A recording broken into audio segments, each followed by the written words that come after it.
Hello বন্ধুরা, সুরভিস লাইফস্টাইলে সবাইকে স্বাগত। আজকে তোমাদের সঙ্গে একটি প্রয়োজনীয় গুরুত্বপূর্ণ জিনিস শেয়ার করতে চলে এসেছি। এই যে দেখতে পাচ্ছ সাবান। তো যারা পুরনো বন্ধু রয়েছে তাদেরকে অসংখ্য ধন্যবাদ আমার ভিডিও দেখার জন্য। আর যারা নতুন আমার চ্যানেলে, তারা আমার চ্যানেলটাকে অবশ্যই সাবস্ক্রাইব করো। তো চলো শুরু করে দেওয়া হলো। এখানে হচ্ছে সোপ বেসটা আমরা অনলাইন অর্ডার করে এনেছি, বাড়িতেই সাবান তৈরি করব বলে। তো এটাকে ছোট ছোট টুকরো করে কেটে নেওয়া হলো। আর হলুদ, কাঁচা হলুদের গুণাগুণ তো সবাই তোমরা জানো। কাঁচা হলুদগুলো কিন্তু আমাদের ছাদ বাগানের ত্বকের জন্য খুবই উপকারী। কাঁচা হলুদ খেতে পারলেও কিন্তু খুব ভালো। তারপর নেব হচ্ছে অ্যালোভেরার জেল। অ্যালোভেরার গাছও আমার বাড়িতে ছাদ বাগানেরই, সেটার জেলটাকে ভালো করে তুলে নেওয়া হচ্ছে। আর এই হোমমেড সাবান একদম কেমিক্যাল মুক্ত। তোমরা যারা চাও বাড়িতেই তৈরি করতে পারো। আমরা কিন্তু সবসময় দামি সাবান সবাই ইউজ করতে পারি না, এটা লজ্জার কিছু নেই। আমরা যে সব সাবান ব্যবহার করি তাতে ক্ষার প্রচুর থাকে আমাদের ত্বকের জন্য, সেটা একদমই ঠিক নয়। তো আমরা যদি বাড়িতে এভাবে তৈরি করি ভালো রেজাল্ট পাবে। যারা তৈরি করতে চাও তারা করে দেখো, আমি তোমাদেরকে 100% গ্যারান্টি দিচ্ছি, অবশ্যই ভালো রেজাল্ট পাবে। তো চলো এবারে অ্যালোভেরার জেল আর হচ্ছে কাঁচা হলুদ দুটোকেই ভালো করে পেস্ট করে নেব।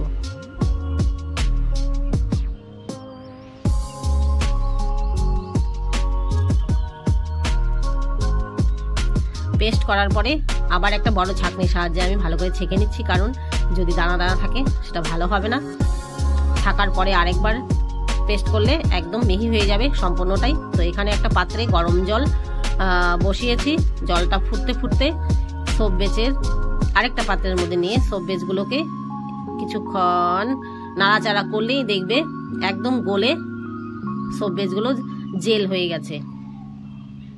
এর মধ্যে এখন হলুদ, কাঁচা হলুদ আর অ্যালোভেরার জেলটা ছেড়ে দেওয়া হলো। দেওয়ার পরে অনবরত নাড়তে হবে কিছুক্ষণ। দেখো কালারটা কেমন এসছে। তো নামানোর আগে 5টা ভিটামিন ই ক্যাপসুলের জেলটাকে দিয়ে দেব।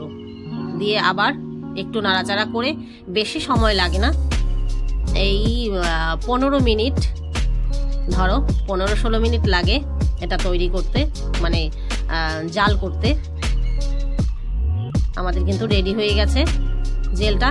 এখানে এখন ডাইসে ঢালা হবে। ডাইসগুলো আমরা অনলাইনে অর্ডার করে এনেছি, সিলিকনের ডাইস। সহজভাবে সাবান উঠে আসবে সুন্দরভাবে। তো দেখো ঢালা হয়ে গেছে। আমরা প্রথম দিন ফ্রিজে রাখছিলাম এই 1 থেকে 1.5 ঘন্টা, তার মধ্যেই সাবান কিন্তু রেডি, জমে গেছে। আর যদি তোমরা বাইরে রাখতে চাও, বাইরে রাখলে একটু বেশি সময় লাগবে, সেখানে 2 থেকে 2.5 ঘন্টা সময় লাগবে। এই দেখো আমাদের সাবান কিন্তু রেডি হয়ে গেছে। যেরকম শেপে তোমরা ডাইস আনবে সেই রকম শেপই করতে পারবে।